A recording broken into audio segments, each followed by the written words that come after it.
road there. Then we've got the Jets at the Raiders. This is a compelling, good watch, interesting coin flip game to me. Jets have been a slightly better team. Raiders are at home and are still a good team. Boy, this one is tough.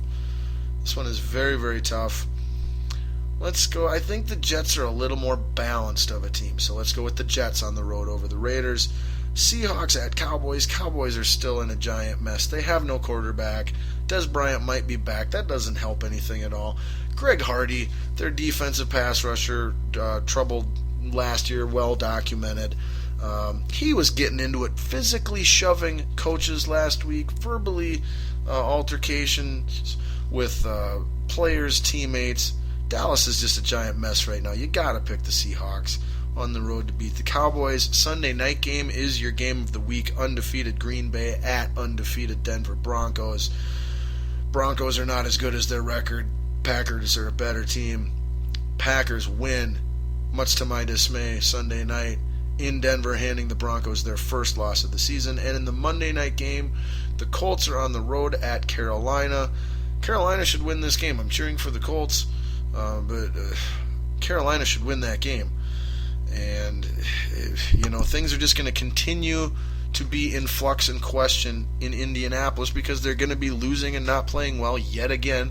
However, they're still going to be in a position where they're in the playoffs, hosting a playoff game. And, so long as they get things figured out by that time, you make a run and you win it all. And it's, no big deal. So that's kind of what I think is going to happen.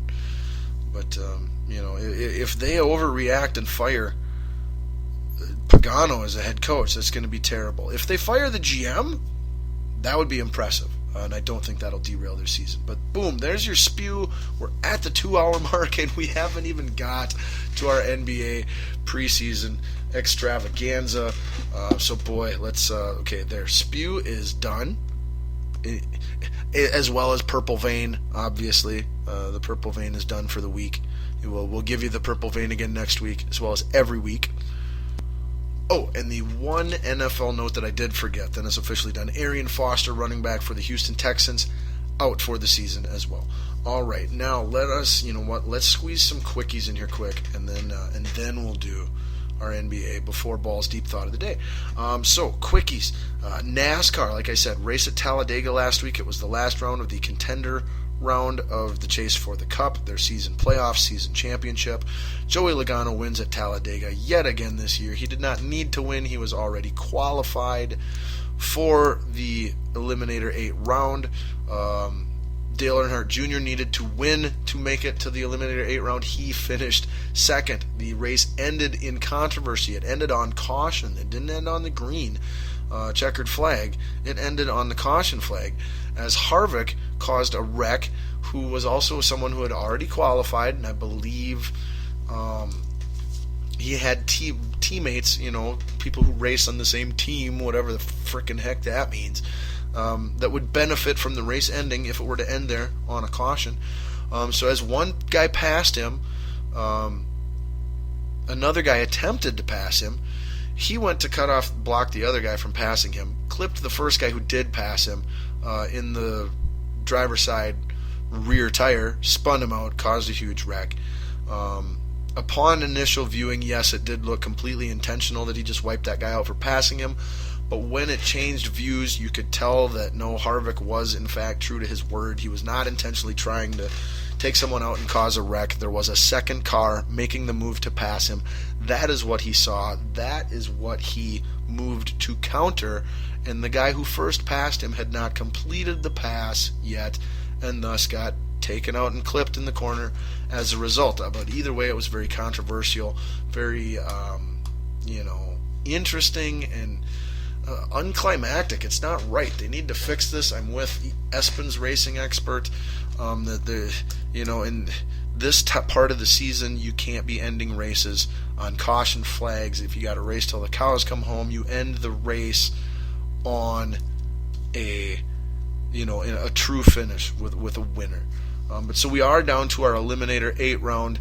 I don't believe anyone will be eliminated from that this weekend. However, a winner will get an automatic bid into The final round, I believe there's one round after the eliminator round. The eliminator round of 8 might be the final round, but I think it goes eliminator round of 8 to a final round of 4. But so keep an eye on that. Don't have time to give you all the names yet because it's a quickie. But there are plenty of NASCAR for you.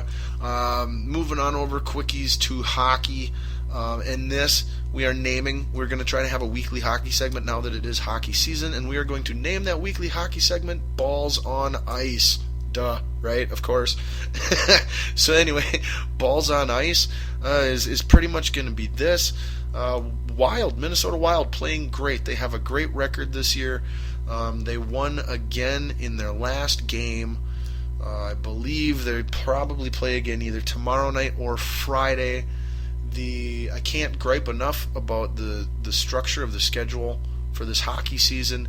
They'll play 2 games in 3 days, 3 games in 4 days, and then they'll have 3-4 days off.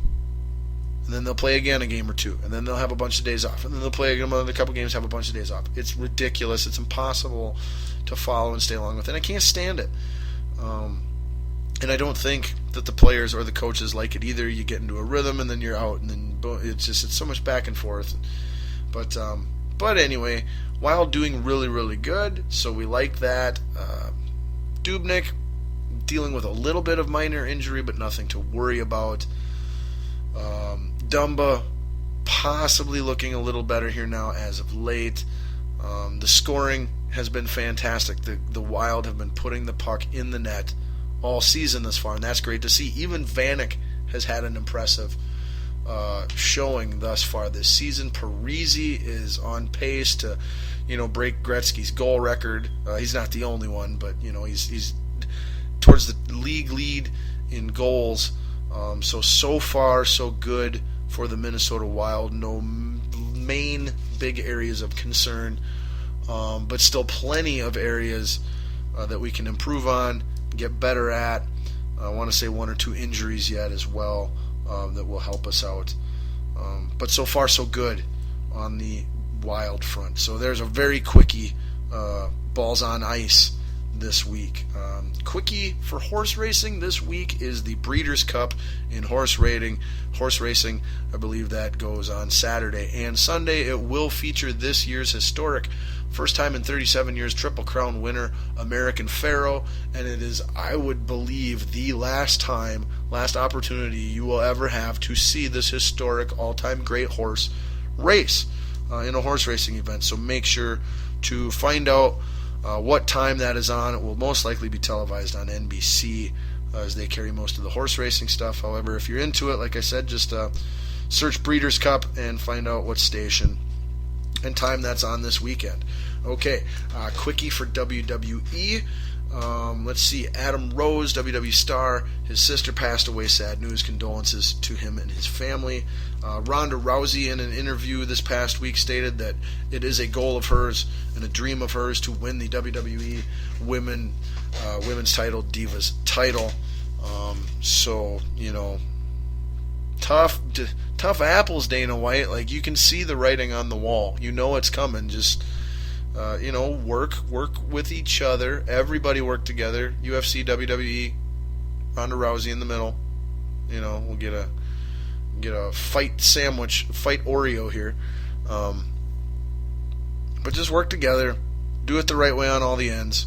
Everybody respect everybody, and let's make it happen when the time's right. But let's also get a definitive end to Ronda Rousey's MMA career before she makes the move, because I think once she makes the move, there's no going back. So let's get that Cyborg fight, and then we'll talk Ronda Rousey in the WWE. But recapping WWE Hell in a Cell, decent pay-per-view as far as the writing of it went. It was all very predictable, as these filler pay-per-views tend to be no titles changed hands with the exception of the United States title, which John Cena opened an issue challenge to start off the pay-per-view. Zeb Coulter returned, which was fantastic. We love Zeb Coulter, and he announced Alberto Del Rio as his guy returning. This was kept very under wraps. We knew there were talks, but very well kept secret. He came out Roof exploded. It was only like an 8-minute match against Cena. He hit a signature finisher combo, and that was it. Inexplicable why Cena couldn't kick out of it. Had a strong feeling, though, that Cena might be the one and only person to lose the title, to lose a title at that show, because he is being written out to film a TV show for the next 1 to 2 months. So that is why he dropped the title. But so anyway, Alberto Del Rio is back, and he is the United States champion now. And at some point in time, he'll be facing John Cena in John Cena's rematch, and then we'll see where they go with it from there. Also, let's see, like I said, all the other title holders retained. All those matches were terrible. Kane-Seth was awful. Ryback KO was pretty awful.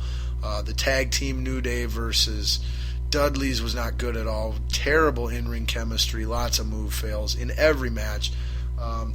Charlotte, Nikki Bella was mediocre at best, with a giant move fail, too, that they won't even own. It's pathetic that they're saying they pulled it off exactly the way they attempted to, when if that's the case, then you guys are dumb, and you don't know what good wrestling even looks like. But then a nice surprise match, it was the Bray Wyatt versus Roman Reigns Hell in a Cell. That was a really good match, actually. Roman was victorious, as obviously predictable. And then in the main event, you had a perfect 5-star closing match to the Undertaker-Brock feud, where they were in a Hell in a Cell. Brock got the clean victory when it was all said and done. After that, Bray Wyatt and his 3 now, Eric Rowan, Luke Harper, and Braun Strowman, followers of the Wyatt family, came out, assaulted Undertaker, and carried him off, because that's what vultures do, follow the buzzards. It works great. He's Bray's the new face of fear. Like it's all really pretty simple and easy to understand. But so it was great. Like I said, it was weird. A lot of the writing of the pay-per-view was fantastic and great, and a lot of the actual performances by the wrestlers and move executions was flawed. But like I said, that main event was absolutely 5-star. Perfect performance, writing, everything. And so don't expect to see Brock till Royal Rumble.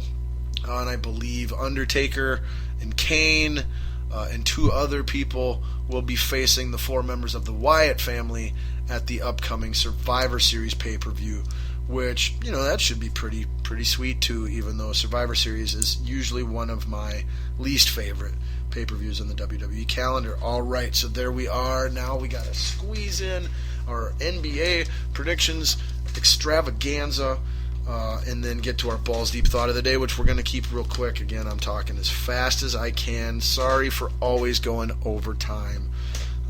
But, hey, hopefully that's one of the reasons you love me. Real quick, starting off this NBA segment, which, by the way, we're going to have a name for.